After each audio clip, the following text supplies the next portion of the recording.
teman-teman tahu nggak apa yang dimaksud dengan konsep perbandingan pendidikan? Nah, jadi konsep perbandingan pendidikan itu adalah suatu sistem pendidikan yang terjadi di berbagai wilayah negara. Nah, konsep istilah ini berasal dari comparative education, yaitu sistem studi pendidikan yang pendekatannya itu adalah perbandingan. Adapun tujuan dari perbandingan pendidikan ini adalah supaya kita tahu nih apa perbedaan dan juga persamaan sistem pendidikan dalam suatu negara tersebut. Nah, bukan hanya itu, perbandingan pendidikan ini juga terkait dengan bagaimana kita bagaimana kita mengetahui latar belakang dari sistem pendidikan tersebut, dan kita juga mengetahui perbedaannya dan bisa kita jadikan sebagai inovasi terhadap sistem pendidikan di negara kita sendiri. Nah, tujuan dari perbandingan pendidikan ini adalah kita tahu nih persamaan dan juga perbedaan sistem pendidikan di negara tersebut. Nah, kita juga mengetahui latar belakangnya, dan tidak hanya itu, kita juga mengetahui baik latar belakang berdasarkan dari agama, budaya, ekonomi, dan juga sosialnya. Bukan hanya itu, perbandingan pendidikan ini juga kita mengetahui nih apa sih kelebihan dan juga kekurangan dari suatu negara tersebut, dan kita jadikan sebagai inovasi terhadap sistem pendidikan di negara kita sendiri. Nah, sistem ini tidak bisa dilakukan dengan secara sempurna karena setiap negara itu memiliki latar belakang yang sama. Jadi sistem pendidikan ini harus sesuai dengan latar belakang dari suatu negara tersebut. Baik teman-teman, kita masuk kepada contoh dari penerapan pendidikan Islam dalam sekolah.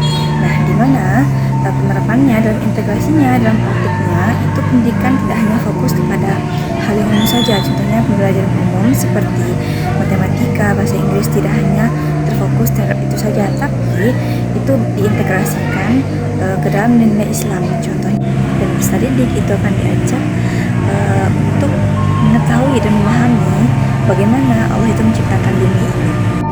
Teman-teman, ilmu perbandingan itu sangat penting kita pelajari. Lebih lagi perbandingan pendidikan dalam Islam. Kenapa penting?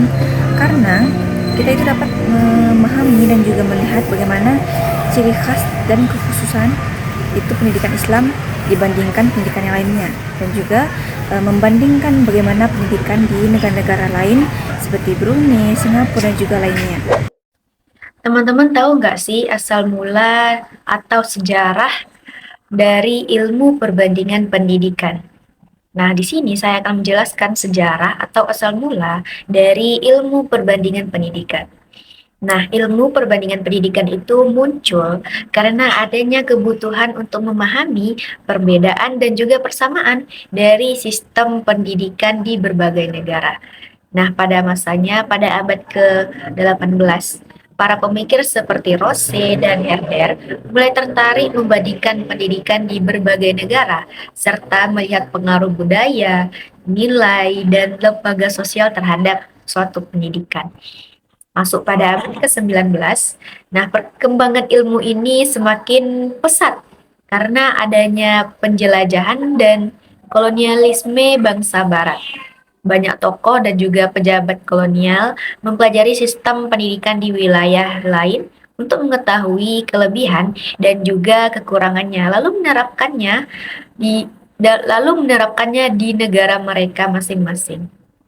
Nah, lanjut pada abad ke-20, ilmu perbandingan pendidikan itu berkembang menjadi bidang kajian yang lebih ilmiah. Kajiannya itu tidak hanya menggambarkan sistem pendidikan saja, tetapi juga menganalisis hubungan pendidikan dengan faktor sosial, sejarah, ekonomi, dan budaya masyarakat. Nah, di era globalisasi, ilmu perbandingan pendidikan itu semakin penting karena adanya pertukaran pelajar, kerjasama internasional, dan kebutuhan meningkatkan mutu pendidikan. Hai, kali ini kita akan membahas mengenai tahapan perkembangan perbandingan pendidikan. Ada 4 periode mengenai studi ini.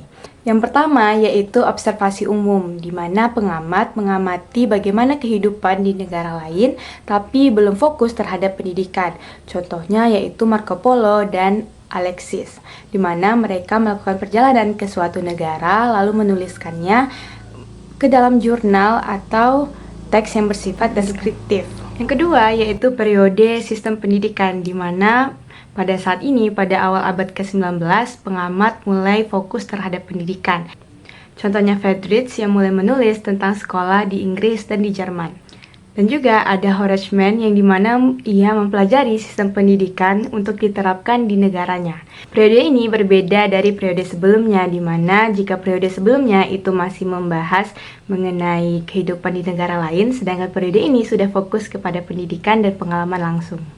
Nah, yang ketiga yaitu periode tentang pendidikan dengan hubungan masyarakat. Nah, pada awal abad 19, pendidikan bukan hanya bersifat pengetahuan saja, tetapi sudah dihubungkan dengan budaya masyarakat. Pada periode ini, pendidikan bukan hanya sekedar pengetahuan, tetapi juga mulai diintegrasikan dengan kebudayaan masyarakat. Dan yang terakhir yaitu pengaruh kebudayaan dan sejarah terhadap pendidikan. Pada periode ini, pendidikan bukan hanya sekedar dipengaruhi oleh kebudayaan, tetapi juga sejarah, di mana pendidikan mulai diterapkan secara komprehensif untuk melihat dari segala sisi, baik itu dari segi kebudayaan, pengetahuan, maupun sejarahnya. Singkatnya, perbandingan pendidikan itu dimulai dari observasi yang sederhana yang kemudian menjadi penelitian yang mendalam. Dari sini kita bisa melihat bahwa pendidikan itu sangat dipengaruhi oleh faktor sosial, budaya, dan juga sejarah manusia. Sehingga pendidikan di setiap negara itu mungkin saja berbeda karena faktor-faktor tadi. Nah, sekarang kita masuk ke sejarah pendidikan Islam di Indonesia.